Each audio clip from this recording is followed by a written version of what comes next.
அது வந்து நடக்கக்கூடாத ஒரு விஷயம். இந்த மாதிரியான நபர்கள் சமூகத்தில் இருக்கக்கூடாத நபர்கள், இந்த கொலைகார இந்த கற்பழிப்பு குற்றவாளிகள் இருக்கக்கூடாதவனும் இருக்கிறான், நடக்கக்கூடாதது நடக்குது. இதை வந்து நம்ம தடுக்கணும்னா சட்டம் வந்து கடுமையாக இருக்கணும். இப்போ இந்த கைது செய்யப்பட்டவர்கள் அவங்க பெயிலில் வெளியில் போகாமல் இருக்கணும். அதுக்கு காவல்துறை சார்ஜ் ஷீட்டை ரொம்ப ஸ்ட்ராங்காக போடணும். அவர்களுக்கு எதிரான ஆதாரங்களை முழுமையாக, உண்மையான ஆதாரங்களை வந்து சமர்ப்பிக்கணும். இப்போ இந்த மாதிரியான இடங்கள்ல காவல்துறை ஒரு சின்ன ஒரு பிசுக்கு வேலையை பண்ணாலும் இவங்க வந்து இந்த லூப்பை பயன்படுத்தி நீதிமன்றத்திட்ட இருந்து வெளியில வந்துடுறாங்க. ஒருத்தெல்லாம் வெளியில போயிட்டான். அப்ப இதை வந்து காவல்துறை ஒரு கொஞ்சம் கவனம் எடுத்து இந்த வழக்குல இந்த குற்றம் சாட்டப்பட்டவர்கள் குற்றவாளிகளாக உறுதி செய்யப்பட்டு அவர்களுக்கான தண்டனை என்பது முழுமையாக வழங்கப்பட வேண்டும். இன்னொன்று, நீதிபதிகள் அவர்களுக்கு உச்சபட்ச தண்டனையாக மரண தண்டனையை கொடுக்க வேண்டும்.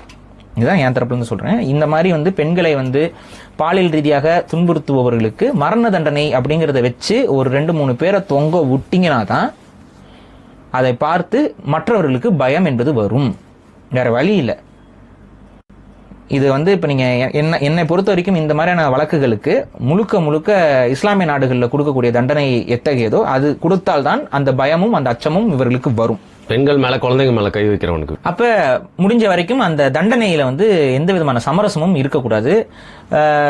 சிலர் வந்து சொல்லுவாங்க வந்து ஆயுள் தண்டனை கொடுங்க, அது இதெல்லாம் சொல்றாங்க. ஆனா உண்மையிலேயே இந்த ஆயுள் தண்டனை இதற்கெல்லாம் இங்க இருக்கக்கூடிய சிறையில இருக்கக்கூடிய அந்த குற்றம் செய்தவர்கள் வருந்துகிறார்களா அப்படிங்கிற கேள்வி எல்லாம் சிறைக்குள்ள போய் பார்க்கும்போது உங்களுக்கு தெரியும்.